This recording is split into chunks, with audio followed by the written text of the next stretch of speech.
Um avião da Delta sofre um acidente ao pousar no aeroporto de Toronto, no Canadá. E você vai ver também. A partir de hoje, você confere a série Impacto Climático, o Brasil em Alerta, trazendo os desafios das mudanças climáticas. Presidente Lula defende que Petrobras venda gasolina e diesel diretamente a grandes consumidores para baratear o preço. Brasileiros relatam estratégias para evitar agentes da imigração nos Estados Unidos. E ainda, o pagamento do abono salarial PIS/PASEP 2025 começou nesta segunda-feira. Tudo isso você confere a partir de agora, no Jornal das 18h30.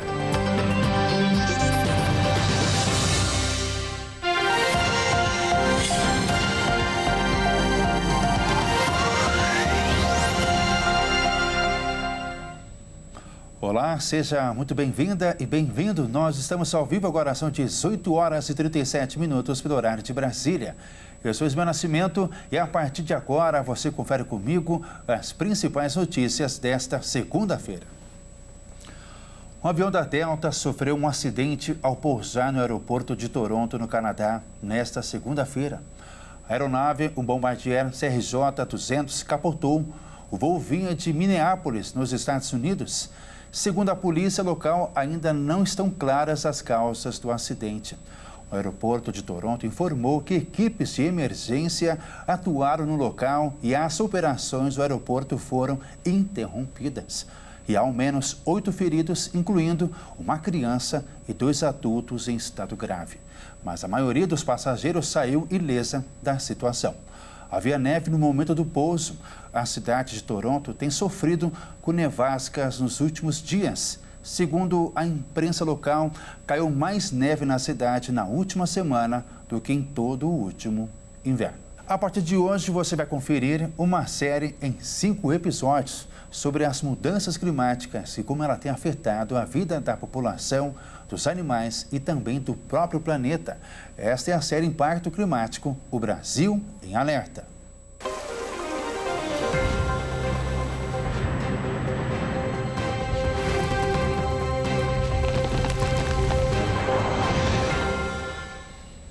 Nesta segunda-feira, a cidade do Rio de Janeiro registrou, ao meio-dia, o dia mais quente do verão, com 41,3 graus na estação do IMET, na Marambaia. A sensação térmica no horário era de 42 graus. Neste nível, a população foi orientada a realizar adaptações à rotina com o objetivo de preservar as pessoas dos impactos das ondas de calor. E damos início a esta série justamente no Rio de Janeiro. E quem traz as informações é o repórter Anderson Nascimento. O Rio de Janeiro tem sentido cada vez mais os efeitos das mudanças climáticas. Nos últimos meses, a cidade enfrentou sucessivas ondas de calor com temperaturas que ultrapassaram 40 graus Celsius, além de um aumento significativo no número de atendimentos médicos devido ao calor excessivo. Em janeiro de 2025, o Serviço de Atendimento Móvel de Urgência, o SAMU, registrou um aumento de 34% nas ocorrências, com pacientes relatando sintomas como náuseas, dores de cabeça e fadiga intensa. O calor extremo também intensifica outro problema recorrente: as chuvas fortes e tempestades repentinas. O Centro Nacional de Monitoramento e Alertas de Desastres Naturais tem emitido sinais frequentes para alagamentos, transbordamento de rios e deslizamentos de terra, afetando principalmente áreas de risco na região metropolitana. Para minimizar os danos e alertar a população, a Defesa Civil adotou um novo sistema de emergência que envia notificações sonoras para celulares em áreas vulneráveis, mesmo quando os aparelhos estão no modo silencioso. Outro efeito preocupante das mudanças climáticas no estado é o alto índice de poluição, que chega a ser o dobro do limite recomendado pela Organização Mundial da Saúde. Segundo o estudo do Instituto Saúde e Sustentabilidade, em 6 anos, mais de 36 mil mortes e 65 mil internações foram registradas na rede pública devido a doenças ligadas à poluição, resultando em um custo de 80 milhões de reais para o sistema de saúde. As cidades da Baixada Fluminense são as mais afetadas. A poluição da Baía de Guanabara segue como um dos maiores desafios ambientais do estado. Há décadas, promessas de despoluição não se concretizaram e o esgoto continua sendo despejado nos rios que desembocam na Baía. O atraso na construção dos coletores de tempo seco, que deveriam desviar esses resíduos para estações de tratamento, agrava ainda mais o problema. Diante desse cenário, o governo estadual anunciou o programa Rio Clima Segundo, em parceria com a Universidade Federal do Rio, com um investimento de 4 milhões de reais. O projeto prevê a criação do portal de gestão de riscos e vulnerabilidades climáticas, além de estudos voltados para agricultura, florestas e uso sustentável do solo. O objetivo é desenvolver ações para mitigar os impactos climáticos e promover a adaptação do estado às novas condições ambientais. De acordo com o governador Cláudio Castro, a questão ambiental e a adaptação às mudanças climáticas são prioridades para a gestão estadual, que busca alternativas para minimizar os impactos e proteger a população. E para explicar sobre os impactos da mudança climática no Brasil, vamos conversar com a porta-voz da Tempo, Maria Clara Sasaki. Boa noite, seja bem-vinda ao Jornal das 18h30.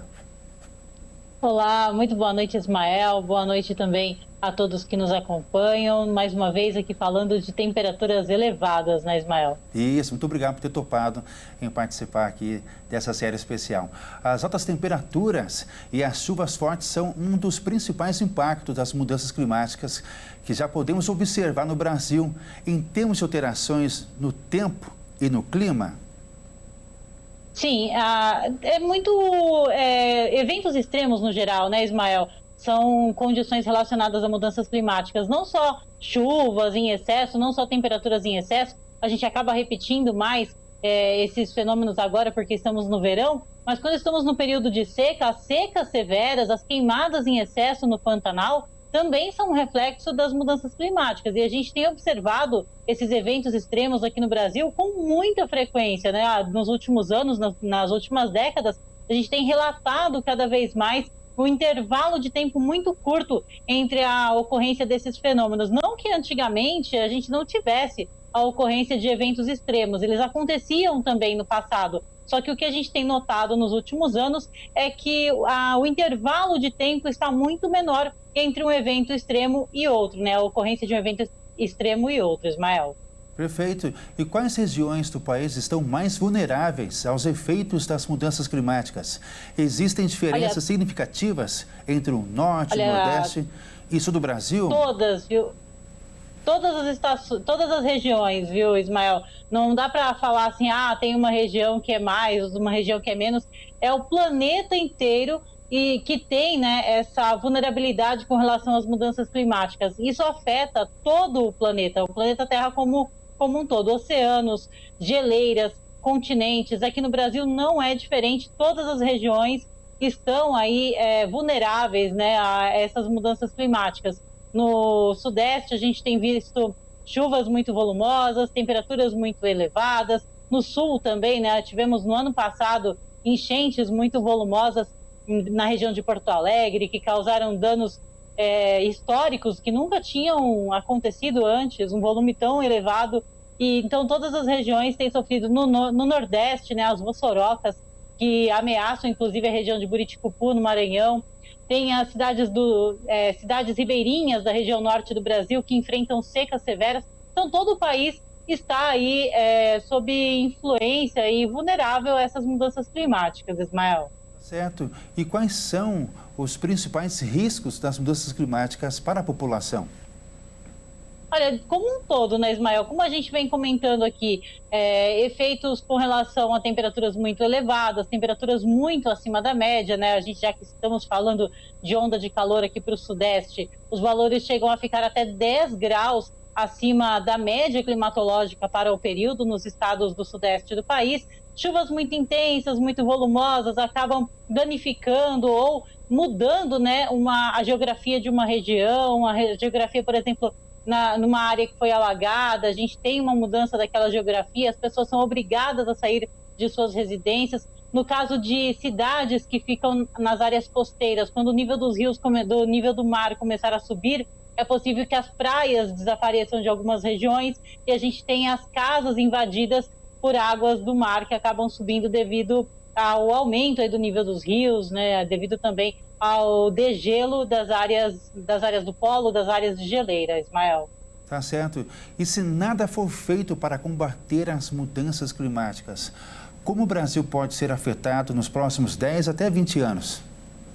Mudança no padrão mesmo, Ismael. É uma mudança no sentido de... A gente tem observado, né, o planeta como um todo com temperaturas muito elevadas. A gente teve o mês de janeiro, o 18º mês seguido com temperatura recorde no planeta, temperatura do ar recorde. Isso porque 2024, janeiro de 2024, essa marca já tinha sido atingida. Esse ano atingimos novamente, então a gente tem observado as temperaturas do planeta cada vez mais aquecidas, cada vez mais elevadas, com sucessivos recordes de temperatura, um atrás do outro, e isso é um dos fatores que a gente tem que se preocupar se nada for feito. A gente tem um excesso de poluentes na atmosfera, a gente tem um aumento da temperatura global do planeta, um aumento do nível do mar, né, que pode, aí, como eu falei, invadir as casas das áreas costeiras. Então a gente tem uma série de fatores que podem se agravar ao longo dos próximos anos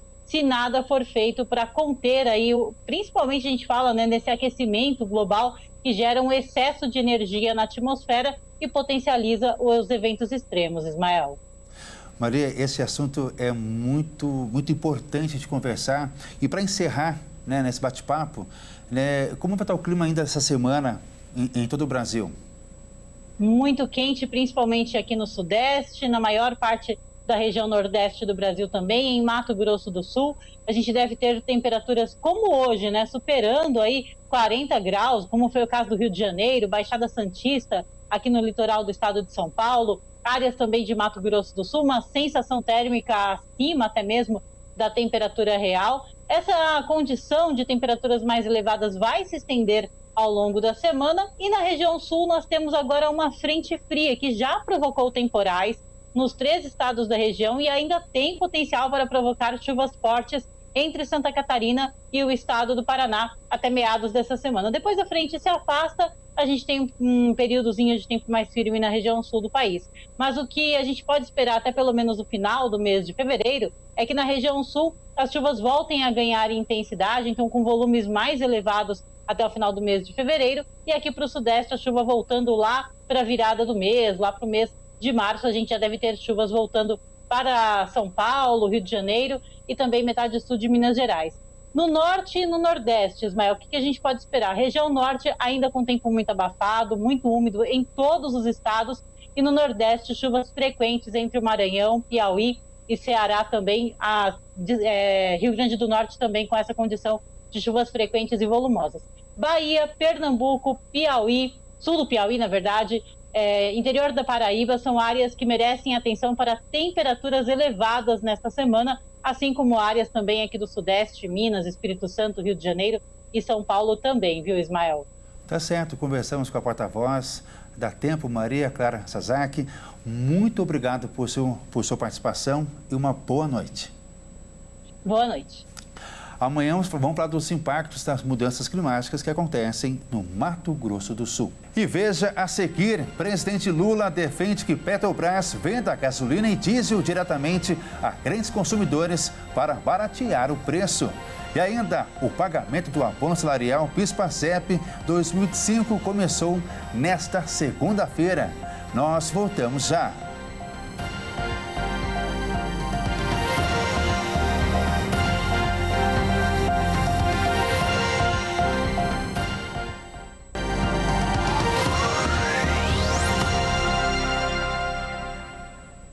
Mais uma vez, seja muito bem-vinda e bem-vindo. Nós estamos de volta e ao vivo agora, são 18 horas e 53 minutos pelo horário de Brasília. Em uma cerimônia da Petrobras, o presidente Lula falou sobre o preço do álcool, diesel e gasolina no Brasil e criticou os empresários, donos de postos de combustível. Segundo o presidente, os empresários cobram o dobro do valor que sai da Petrobras. Nesta segunda-feira, o presidente Lula criticou os empresários, donos de postos de combustíveis, diante da alta no preço dos produtos no país. Comparando os custos de quando a gasolina e o diesel saem da Petrobras até a venda, o presidente defendeu a transparência de informações ao consumidor e disse que os empresários estão vendendo o combustível pelo dobro do valor. O povo não sabe que a gasolina sai da Petrobras a R$ 3,04 e que na bomba ela é vendida a R$ 6,49. Ou seja, ela é vendida pelo dobro do que ela sai da Petrobras. Mas quando sai o aumento, o povo pensa que é a Petrobras que aumentou. E nem sempre é a Petrobras, porque cada estado e cada povo tem liberdade de aumentar a hora que quer. Lula deu essa declaração em defesa da Petrobras durante uma cerimônia de anúncio de investimentos na frota naval do sistema Petrobras em Angra dos Reis, no Rio de Janeiro. O presidente também criticou empresas que atuam nas demais cadeias da comercialização de gasolina, diesel e gás de cozinha, defendendo a venda direta dos produtos e finalizou dizendo que a companhia precisa ser levada a sério para não ser privatizada por futuros governos. As críticas pelo preço do combustível chegaram ao governo e à Petrobras justamente após a companhia reajustar o diesel em 6,3% nos últimos dias. Os imigrantes brasileiros nos Estados Unidos deixaram de sair de casa porque temem que agentes da ICE, a imigração alfândega dos Estados Unidos, revistem seus passaportes que estão em situação irregular. Os brasileiros afirmam manter a comunicação em grupo de imigrantes pelo aplicativo de mensagens WhatsApp, onde repassam informações em tempo real sobre as ações da agência. O aplicativo é usado para disparar alertas quando os imigrantes avistam os funcionários da ICE. Além disso, contam que a comunidade tem preferido se isolar em casa como medida de proteção. Começou hoje o pagamento do abono salarial PIS/PASEP. Trabalhadores nascidos em janeiro que receberam até 2 salários mínimos em trabalho como carteira assinada têm direito ao benefício. O governo começou a pagar o total de 2 bilhões e 300 milhões de reais, referente ao abono salarial PIS/PASEP para cerca de 2 milhões de trabalhadores nascidos em janeiro. O benefício vai ser pago a quem teve carteira assinada e recebeu até 2 salários mínimos em 2023. O valor pode chegar a um salário mínimo vigente ou R$ 1.518. Os saques poderão ser feitos até 29 de dezembro. Para receber o pagamento em 2024, o empregador precisava declarar os dados do trabalhador ao Ministério do Trabalho até 15 de maio ou no E-Social até 19 de agosto. Quem teve as informações enviadas depois dessas datas só receberá no próximo ano. Além disso, é necessário estar cadastrado no programa há pelo menos 5 anos e ter os dados corretamente informados pelo empregador. O valor do abono varia conforme o número de meses trabalhados no ano base. Tradicionalmente, os pagamentos serão divididos em 6 lotes, baseados no mês de nascimento. O saque começa nas datas de liberação dos lotes e acabará em 29 de dezembro de 2025. Após esse prazo, será necessário aguardar convocação especial do Ministério do Trabalho. O Jornal das 18h30 termina aqui e eu retorno às 20 horas com o Jornal Toda Hora. Uma boa noite, uma ótima semana. Tchau!